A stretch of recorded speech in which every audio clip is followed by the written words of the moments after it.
Welcome to smart study hub. तो इस video में हम आपका इंपॉर्टेंट PYQs डिस्कस करने वाले हैं और उनसे रिलेटेड ग्रामर रूल्स भी देखेंगे जो आपके एग्जाम में रिपीट होते हैं काफ़ी बार। तो चलिए शुरू करते हैं। फर्स्ट क्वेश्चन आपका, I shall help you only if you will explain to me your difficulties. आप पढ़ सकते हैं।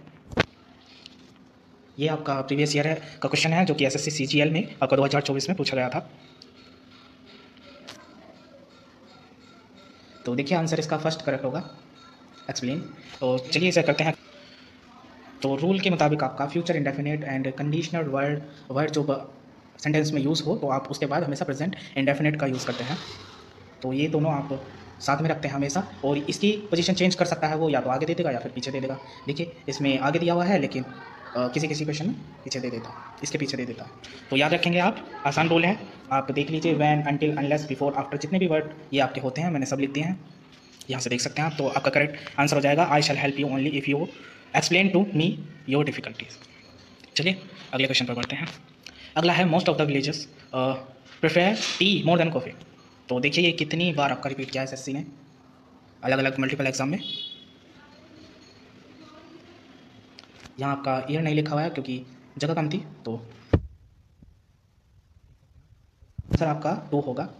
आप हमेशा प्रेफर के बाद मोर देन या देन का यूज़ नहीं करते, सिर्फ 2 का यूज़ करते हैं। तो देखिए समझते हैं इसे। जब भी आप प्रेफर या प्रेफरेबल ये 2 शब्द देखते हैं तो आप इनके आगे ना तो मोर लगाएंगे ना मोस्ट लगाएंगे, और हमेशा इनके साथ 2 का यूज़ करेंगे ना कि देन का यूज़ करेंगे। मोस्ट और मोर इसलिए नहीं आते कि ये अपने आप में एक कंपैरेटिव डिग्री होती है, इसलिए। तो करेक्ट आंसर देख सकते हैं आप, most of the villages prefer tea to coffee. चलिए अगले पे बढ़ते हैं। The teacher said it is time that your daughter has learn how to write. तो यहाँ फोकस कीजिए, इट इज़ टाइम।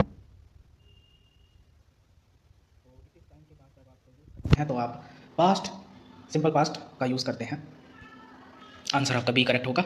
चलिए एक्सप्लेनेशन देखते हैं। रूल है आपका, इट इज़ टाइम के साथ अगर सब्जेक्ट हो तो आप V2 का यानी कि वर्ब की सेकंड फॉर्म का यूज़ करते हैं, और इट इज़ टाइम के साथ अगर टू लगा हो और फिर सब्जेक्ट हो, अगर यहाँ पर दैट की जगह टू यूज़ करता तो आप फर्स्ट फॉर्म का यूज़ करते हैं वर्ब की। तो देख सकते हैं आप, सिंपल रूल है। तो करेक्ट आंसर आपका हो जाएगा, the teacher said it is time that your daughter learn how to write. अगला आपका, तो ये थोड़ी नंबरिंग की दिक्कत होगी, कोई बात नहीं, क्वेश्चन उतने ही हैं जितने मैंने कहा था। 35 miles are a long way to go, long way to walk. तो ये भी आपका काफ़ी इंपॉर्टेंट रूल हो जाता है जो कि बार बार रिपीट होता रहता है।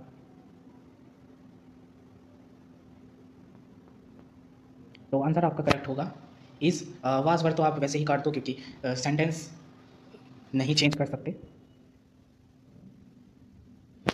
चलिए समझते हैं क्यों आया इस। तो देखिए टाइम में डिस्टेंस और अमाउंट, इन तीनों में से कुछ भी दिया हो तो आप उसके साथ सिंगुलर वर्ब यानी कि वर्ब की फर्स्ट फॉर्म का यूज़ करते हैं। एग्जाम्पल देख सकते हैं आप, सिंपल एग्जाम्पल, 100 रुपीज़ इज़ या फिर आर एनफ, तो आप इज़ लगाएंगे ना कि आर। तो करेक्ट आंसर हो जाएगा आपका 35 miles is a long way to walk. अगला आपका, she can easily afford it as she has little money and hardly any expenses. तो बताइए इसमें, यहाँ आप चेंज करेंगे, तो बताइए लिटिल मनी के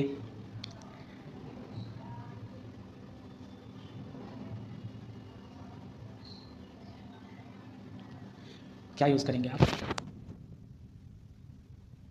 तो आंसर आपका होगा सी, लिटिल मनी। तो चलिए समझते हैं क्यों। तो देखिए, जब आप लिटिल का यूज़ करते हैं तो वो आप नेगेटिव सेंटेंस के लिए यूज़ करते हैं, इसका मतलब होता है ना के बराबर, और अनकाउंटेबल नाउन इसके साथ यूज़ किया जाता है। तीनों में अनकाउंटेबल नाउन ही यूज़ किया जाता है, लेकिन आ लिटिल पॉजिटिव सेंटेंस के लिए इसका मतलब होता है थोड़ा सा, और द लिटिल आप जो कुछ बचा है और ये पॉजिटिव एंड नेगेटिव दोनों में यूज़ होता है। तो देख सकते हैं आप, आपका करेक्ट हो जाएगा little money and hardly any expenses. चलिए अगले रूल की तरफ चलते हैं जो कि है, many man would welcome the opportunity. तो SSC CGL 2022 का पूछा गया क्वेश्चन है और हमेशा रिपीट होता रहता है ये कॉन्सेप्ट जो है, मैनी वाला कॉन्सेप्ट है। तो बताइए आंसर क्या होगा। Many a man, many man, many a man and no improvement. तो आंसर आपका करेक्ट होगा फर्स्ट, मैनी अ मैन। चलिए जानते हैं क्यों।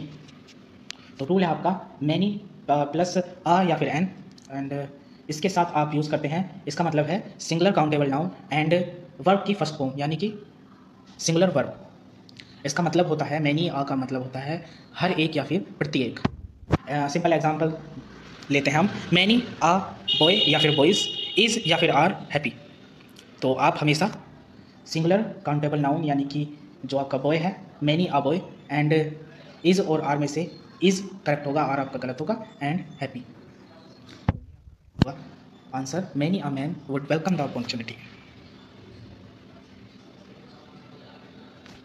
चलिए पढ़ते हैं। तो अगला क्वेश्चन आपका ये एरर डिटेक्शन से रिलेटेड है। इसमें ऑप्शन नहीं है, ऑप्शन ये खुद ही बना हुआ है। देखिए A B C and D. Mohit is clever than any other person in his company. तो बताइए कहाँ एरर दिख रहा है आपको।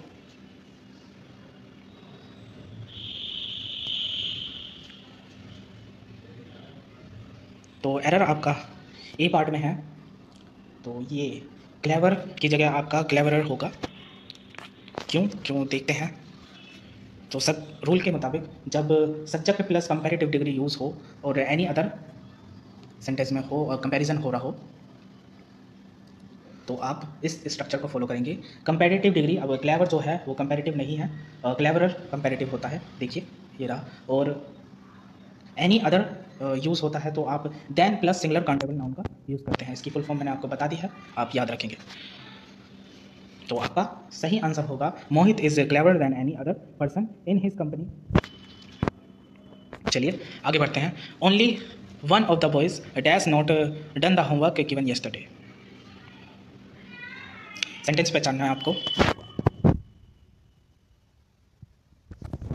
फ्रेंड्स अगर आप ये जान लें कि वन ऑफ द के बाद हम कौन से टेंस का यूज़ करते हैं तो आसानी से ये सोल्व हो जाएगा आपका। और देखिए ये शायद टाइपिंग मिस्टेक हो गई है, 2025 नहीं, ये 24 का क्वेश्चन है और ये CHSL मेंस का क्वेश्चन है, मैं बता दूं आपको।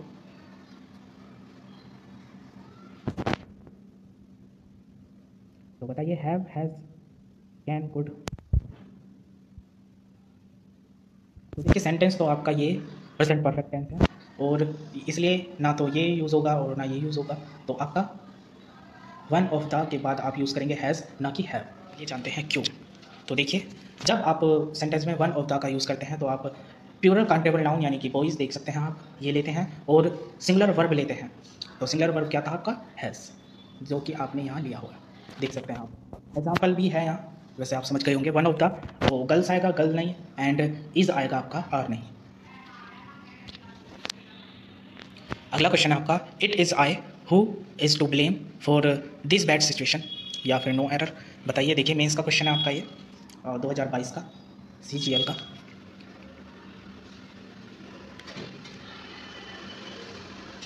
तो आंसर आपका बी होगा। तो बी में क्या गड़बड़ है। तो देखिए ये जो आपका हेल्पिंग वर्ब है वो अपने सब्जेक्ट के अनुसार यानी कि आई के अनुसार होना चाहिए। यहाँ पर हु इसका सब्जेक्ट नहीं बल्कि आई है। देखिए समझते हैं, एग्जाम्पल से देखते हैं। चलिए तो इट इज़ दे यहाँ पर सब्जेक्ट है और इसके हिसाब से आप वर्ब लगाएंगे। तो इसके हिसाब से वर्ब एकदम सही है, आर आएगा। लेकिन यहाँ पर आप देखेंगे कि डैम है और यहाँ पर आर है, तो ये सेंटेंस आपका गलत हो जाएगा। इसके हिसाब से आप इज़ लगाएंगे यहाँ पर। अगर हु हटाकर देखें आप तो आपको ज़्यादा क्लियरिटी होगी इन सेंटेंस में। तो यहाँ हु हटाकर देखिए, आई के साथ आप क्या यूज़ करते हैं, एम। तो यहाँ पर आप ए एम का यूज़ करेंगे। देखिए correct answer it is I who am to blame for this bad situation. तो अगला और लास्ट क्वेश्चन आपका when it's comes to comparison between the two quality is the most important then the quantity. ये भी आपका mains का है और ये 2024 CGL का है, देख सकते हैं आप। तो बताइए एरर कहाँ नज़र आ रहा है आपको। तो देखिए एरर आपका है यहाँ पर, ये मोस्ट की जगह आप मोर का यूज़ करेंगे क्योंकि आप दो के बीच कंपैरिजन कर रहे हैं और ये कंपैरेटिव डिग्री यहाँ पर यूज़ होगी यानी कि मोर। चलिए तो देखिए ये आपका करेक्ट हो जाएगा, more important than the quantity, क्योंकि आपका कंपैरिजन हुआ है तो कंपैरेटिव डिग्री आ गई। तो मोस्ट कंपैरेटिव डिग्री में नहीं आता, मोर आता है आपका।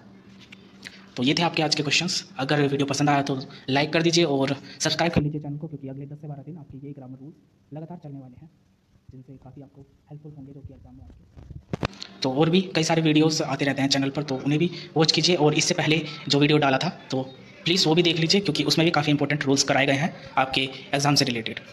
तो थैंक यू सो मच। जय हिंद।